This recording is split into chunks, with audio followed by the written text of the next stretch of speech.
ठीक है। तो अगला टॉपिक टाइप्स ऑफ फ्लोज देखेंगे। टाइप्स ऑफ फ्लोज देखेंगे। तीन टाइप के यूजुअली फ्लोज होते हैं कि एक फ्लूइड तीन टाइप के फ्लो कर सकता है। एक होता है लैमिनार, एक होता है स्ट्रीमलाइन और एक होता है टर्बुलेंट। ये तीन टाइप के फ्लोज होते हैं। सबसे पहले अपन लोग देखने वाले हैं स्ट्रीमलाइन टाइप। टॉपिक है टाइप्स ऑफ फ्लो। फर्स्ट हम लोग देखने वाले हैं स्ट्रीमलाइन। थियोरेटिकल टॉपिक स्ट्रीमलाइन बड़ा सिंपल सा वर्ड है। इसी का जो कॉन्सेप्ट है वो हर जगह जहाँ पे भी फ्लूइड डायनामिक्स आएगा वहाँ पे यूज होता है। So when we talk about a fish for example, now fish has a very streamline nature, right? तो पानी इक्वली कटता है उससे पूरा। सेम कॉन्सेप्ट एरोप्लेन में यूज किया है कि भाई हवा जो है एक जगह ना रुके, कट जाएगी। बट इसको थोड़ा इमेजिन करो। फॉर एग्जांपल, इफ आई से this is my fish, I am not drawing the entire. Now this is the mouth of the fish, this is the tail of the fish. ठीक, let's say this is point A. अब जब fish flow कर रही है, fish move कर रही है, तो उसका mouth सबसे पहले A point का, उसके बाद वो थोड़ी आगे बढ़ रही होगी, ये वाला point खिसक के यहाँ पे आ जाएगा, इससे बॉडी आगे बढ़ेगी। फिर obviously उसी के एक एक्सिस में अगर मैं अलग-अलग पॉइंट्स ले, तो हर पॉइंट इस वाले पॉइंट से पास होगा। तो क्या आपके हिसाब से हर पॉइंट उस पॉइंट से अलग-अलग वेलोसिटी से पास होगा कि एक ही वेलोसिटी से पास होगा? एक ही बॉडी पार्ट है। इसका मतलब ये हुआ कि अब अगर मैं इसको थोड़ा सा एक फ्लूइड के हिसाब से इमेजिन करूं, लेट अस से कि एक पर्टिकुलर ट्यूब में से कोई एक फ्लूइड फ्लो कर रहा है इस डायरेक्शन में। Let me consider any part A, कोई भी एक पॉइंट कंसीडर कर लिया। अब जो लिक्विड ऑब्वियसली मॉलिक्यूल्स के फॉर्म में फ्लो करेगा, राइट? अब अगर मैं बोलता हूँ ये वाला मॉलिक्यूल इस पर्टिकुलर पॉइंट से v वेलोसिटी से पास करता है, अब इसके बाद आने वाले जितने भी मॉलिक्यूल्स अगर वो उस पॉइंट से उसी वेलोसिटी से पास करें, then that is basically known as a streamline. So every preceding particle, every preceding molecule should pass through a given point at the same time. Same time in the sense, same time, same distance cover करेंगे same time and with the same velocity. Then that particular flow is known as streamline. एक तरह से चलता रहता है, steady flow रहेगा, किसी प्रकार का चेंजेस नहीं आएंगे। ठीक है, ये बड़ा सिंपल सा लॉजिक होता है स्ट्रीमलाइन। इसके अलावा कुछ आया समझ? दूसरा देखते हैं। दूसरा होता है लेमिनार।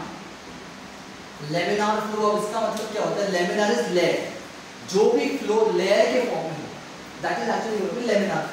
ठीक, अब लेयर के फॉर्म में हम लोगों ने देखा हुआ कि लेयर के फॉर्म में जो सबसे बीच वाली लेयर है सबसे फास्टेस्ट जाती है, उसके अलावा जितनी भी लेयर है उनके बीच में थोड़ा सा क्या क्रिएट होता है? लैग क्रिएट हो जाता है। इस टाइप का समझाया था मैंने लास्ट टाइम, राइट? अब ये लैग क्यों होता है कि इंटरनल लेयर फ्रिक्शन है, प्लस सरफेस का भी फ्रिक्शन आएगा बेसिकली अपने पास। तो अगर कोई भी एक पर्टिकुलर फ्लूइड लेयर के फॉर्म में फ्लो करेगा जहां पे हर एक लेयर की वेलोसिटी अलग-अलग हो, क्योंकि भाई रिलेटिव मोशन के कारण फ्रिक्शन डेवलप हो रहा है, जिसके कारण सबकी वेलोसिटी एक जैसी नहीं होती, अलग-अलग वेलोसिटी फ्लो करेंगे, उसको हम बोलते हैं लेमिनार। बट फिर भी वो जाती है एक ही डायरेक्शन में। ऐसा नहीं कि वेलोसिटी अलग-अलग है तो उनकी डायरेक्शन चेंज हो, डायरेक्शन सेम होना चाहिए। तो स्ट्रीमलाइन और लेमिनार में ये चीज तो कॉमन हो जाती है कि भाई दोनों एक स्टेडी रेट से एक ही डायरेक्शन में फ्लो करते हैं, उनके अंदर किसी प्रकार की चेंजेस नहीं आते। अब जो तीसरा है दैट इज इंटरेस्टिंग।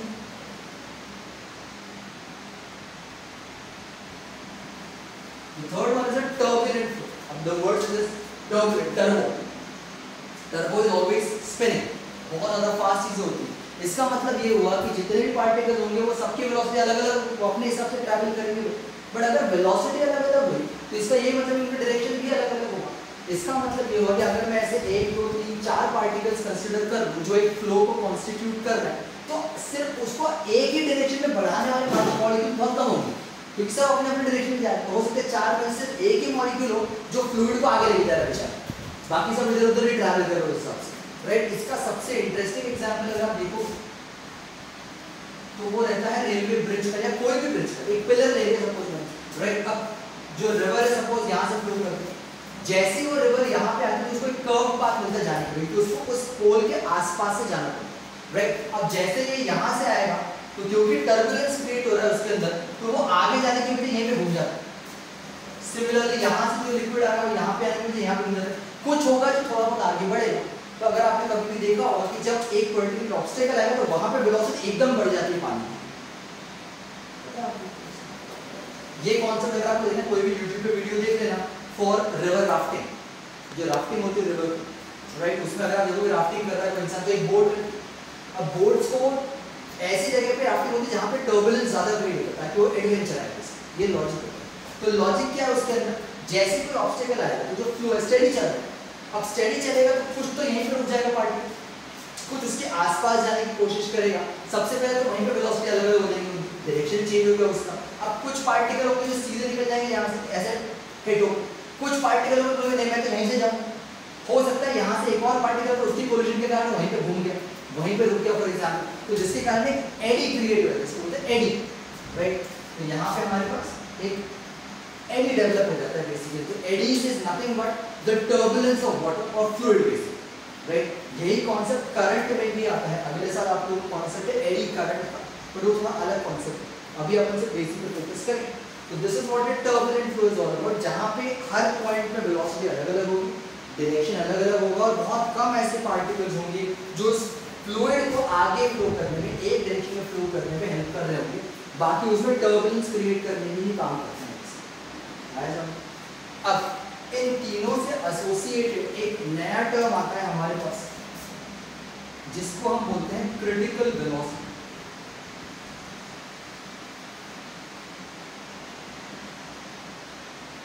VC से रिप्रेजेंट करेंगे अपन से। अब क्रिटिकल वेलोसिटी मतलब क्या होता है, एक ऐसी वेलोसिटी,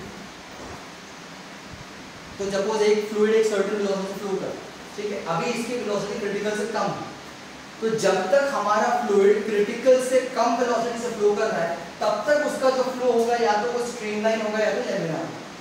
जैसे ही वो क्रिटिकल वेलोसिटी के बराबर से ज्यादा हो गया, इमीडिएटली वो टर्बुलेंस में कन्वर्ट हो जाएगा। तो critical velocity is that minimum velocity up to which the flow is going to be streamline and above which it will actually become turbulent in nature. Theoretical concept, right, but ये थोड़ा सा dependency ये आपको derive करके देखना, जो VC होता है that is directly proportional to neta, which is the coefficient of viscosity, directly proportional to the density of the fluid जिसमें से जो flow हो रहा है, and directly proportional to the radius of the tube through which that particular thing is flowing।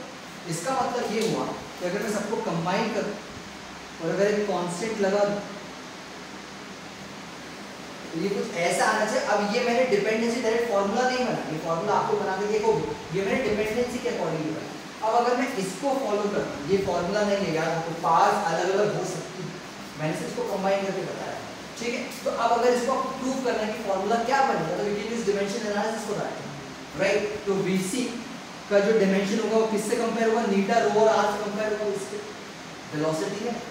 नीटा का आपको already पता है ml - t - 1 होता है, रो हमको पता है which is mass upon volume, density which is going to be what kg, और volume which is going to be meter cube, kg per meter cube कितना हो जाएगा m, l - 3t0, और distance is going to be l1 l1 m0 t0 हो जाएगा। Compare करोगे फिर देखना पार क्या है इसके ABC के अकॉर्डिंग, आया समझ, इतने बार करके फिर अपन आगे बढ़ते हैं। ऐसे इसके बारे में लिख लेता हूं, टॉपिक लिख लो, टाइप्स ऑफ, छोटी डेफिनेशन लिखवा दूं आपको।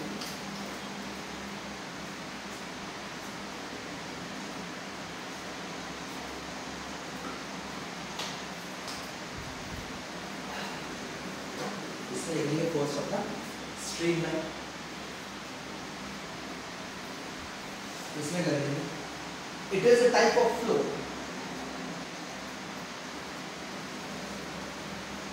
it is a type of flow when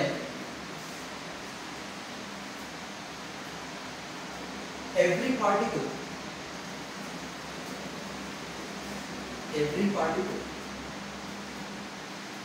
passes through a given point in the fluid. Every particle passes through a given point in the fluid. Every particle passes through a given point in the fluid with the same velocity.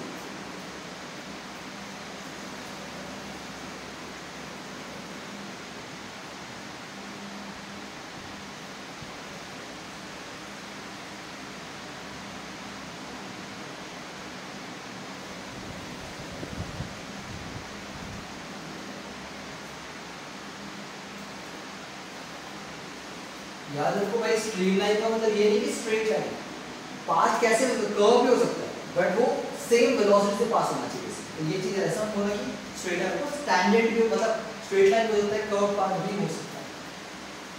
Next कर लेंगे अपन laminar, laminar flow.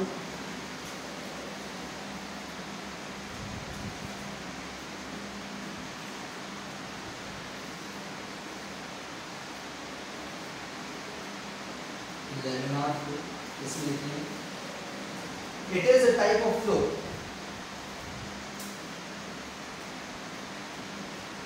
it is a type of flow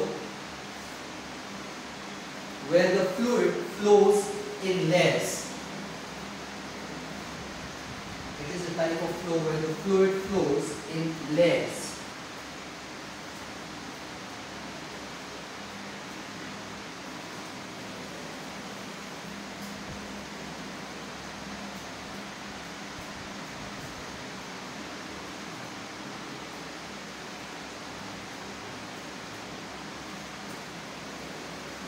next करेंगे अपन turbulent, turbulent flow.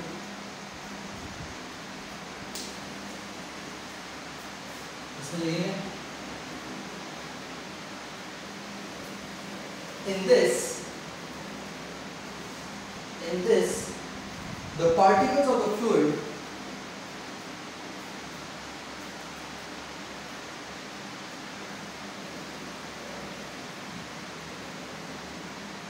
the particles of the fluid move with different velocities.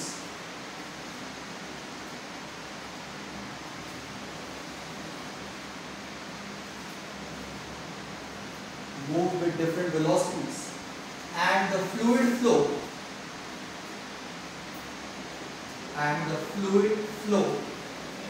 is not steady. And the fluid flow is not steady.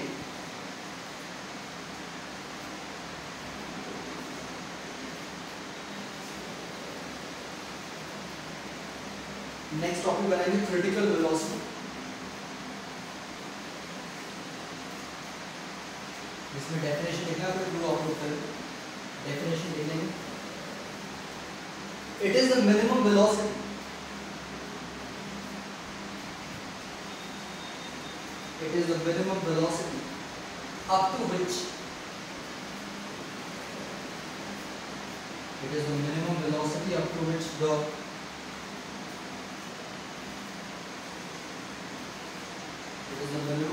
up to which the flow is streamlined. Up to which the flow is streamlined, and above which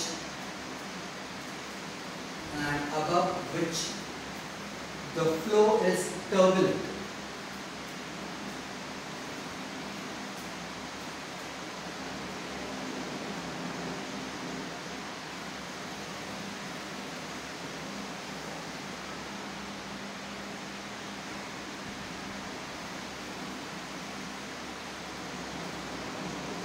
ये definition आप चाहो तो ये इतना लिख के इसको derive करके ये आप चाहो तो डायरेक्टली इसको ऐसे करना to the power a universe, तो अपन वैसे इक्वल नहीं होता, इसको ऐसे ही करो। एबीसी के आगे निकालो, देखो डायमेंशन फॉर्मूला कैसे फॉर्मूला बनता है।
इसके बाद दो चीज़ें और करनी है।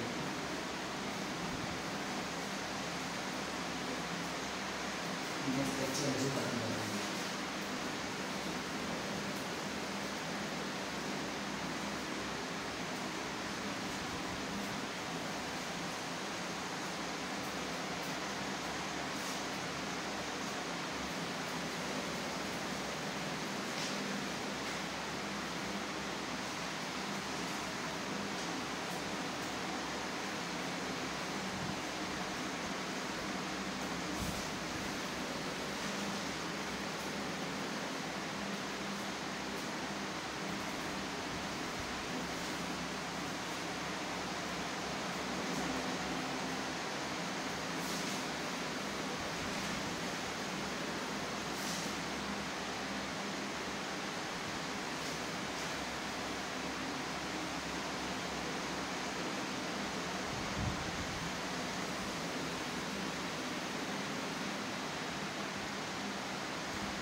Ci fanno che mi trovano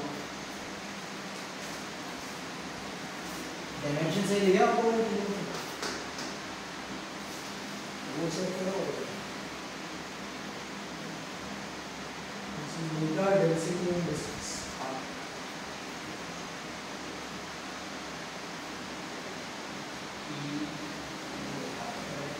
L0 L1 T0 R distance is radius उसमें टाइम का है ये बंदा भी क्रिटिकल जोन का फॉर्मूला बड़ा सिंपल सा फॉर्मूला अब इससे एसोसिएटेड एक और चीज एक ये जो कांस्टेंट है अब ये कांस्टेंट का कुछ वैल्यू होता है यहाँ पर उस वैल्यू को हम लोग बोलते हैं रेनॉल्ड्स नंबर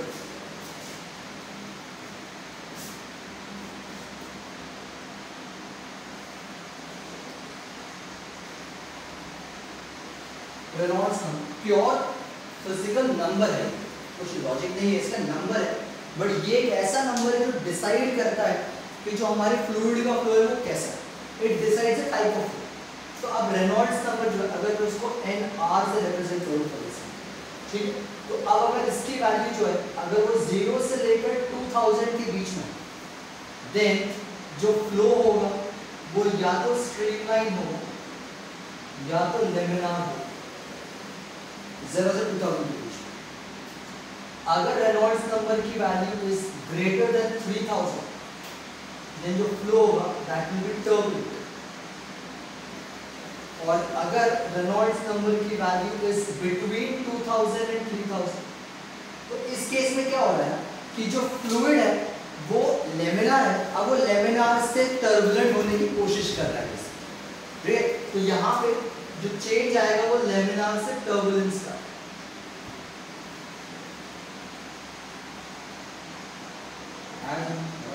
ये वैल्यू याद रखिए हम लोग।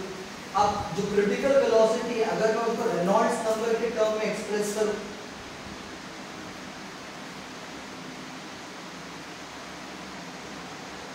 तो यहाँ पे सिर्फ रेडियस की जगह डायमीटर आएगा, दैट्स द ओनली डिफरेंस। तो जो रेनॉल्ड्स नंबर होता है वो यूजुअली डायमीटर के टर्म में एक्सप्रेस होता है, ठीक है। तो जो रेनॉल्ड्स नंबर होता है that can be written as what,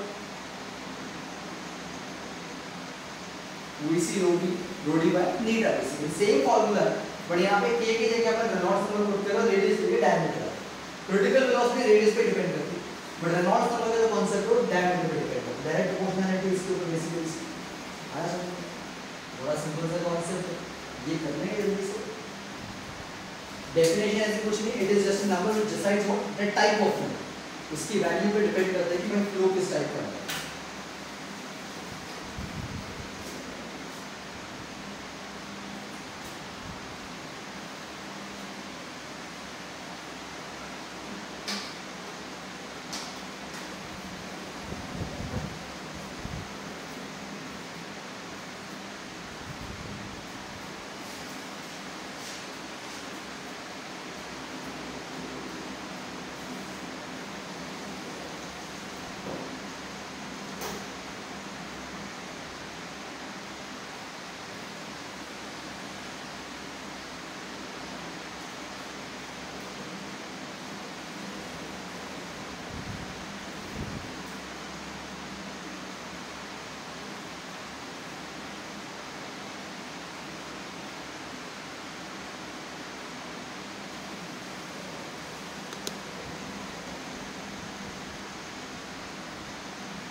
एक आखिरी टॉपिक बात करेंगे,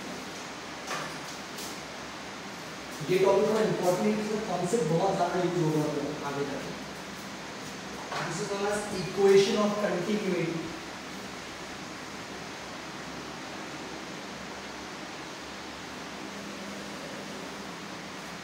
इक्वेशन ऑफ कंटिन्यूटी, इसी का कॉन्सेप्ट आगे जाके बर्नौलीज थ्योरम में यूज होगा, जो मेजर वही पोर्शन है इस पूरे यूनिट में, न्यूमेरिकल बनता है, डेरिवेशन बोर्ड एग्जाम में पूछा जाता है, तो इसी पे बेस्ड है। कंटिन्यूटी की बात कर रहे हैं। अब लेट्स से मेरे पास एक ट्यूब है, इस टाइप के दो एंड, एक एंट्री पॉइंट हो गया, एग्जिट पॉइंट हो गया, एक का एरिया ज़्यादा, एक का एरिया कम, ठीक। इसका एरिया अपन A1 मान लेते हैं, इसका जो एरिया अपन A2 मान लेते हैं। सपोज यहाँ से जो फ्लूइड एंटर कर रहा है उस टाइम उसकी वेलोसिटी v1, और जो फ्लूइड यहाँ से निकला उसकी वेलोसिटी भी ड्रॉप से वेलोसिटी सेम नहीं होगी, क्योंकि माउथ का एरिया अलग अलग है, तो वेलोसिटी इसकी वेलोसिटी ज़्यादा होगी, इसकी क्या होगी, कॉमन सेंस होगा, ठीक। अब मैं यहाँ पे क्या निकाल रहा हूँ सबसे पहले वो इंटरेस्टिंग, अच्छा नाम देते हैं ए एंड डब्ल्यू और B and.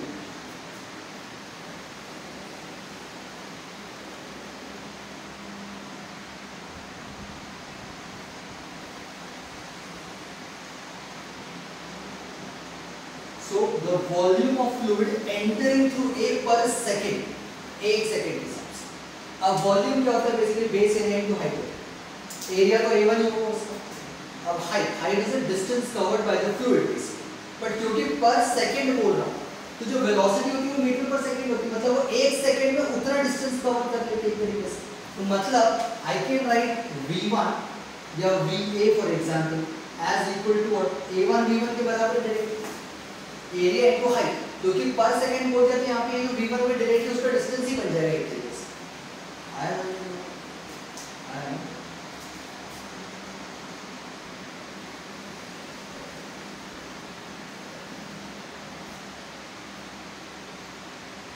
Volume leaving to the पर सेकंड, ये भी पर सेकंड कितना वॉल्यूम बाहर निकले, तो कितना वॉल्यूम बाहर निकलेगा v2 v2 के बराबर निकलेगा, कोई इतनी वेलोसिटी पर सेकंड उसका डिस्टेंस बन जाएगा। अच्छा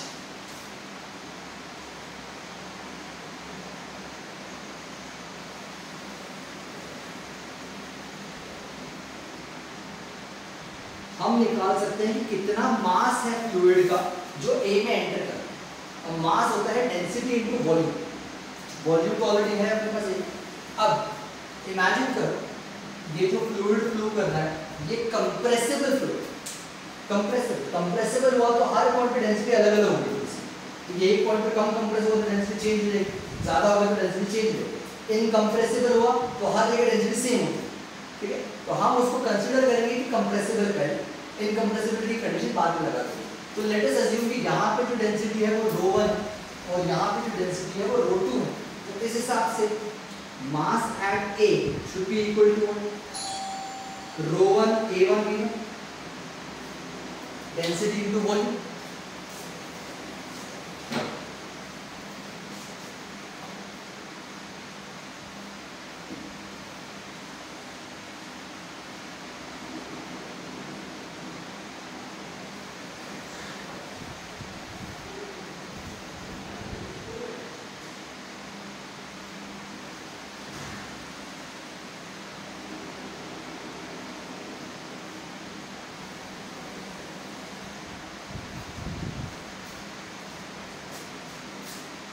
तो इसके अलावा द मास ऑफ फ्लूइड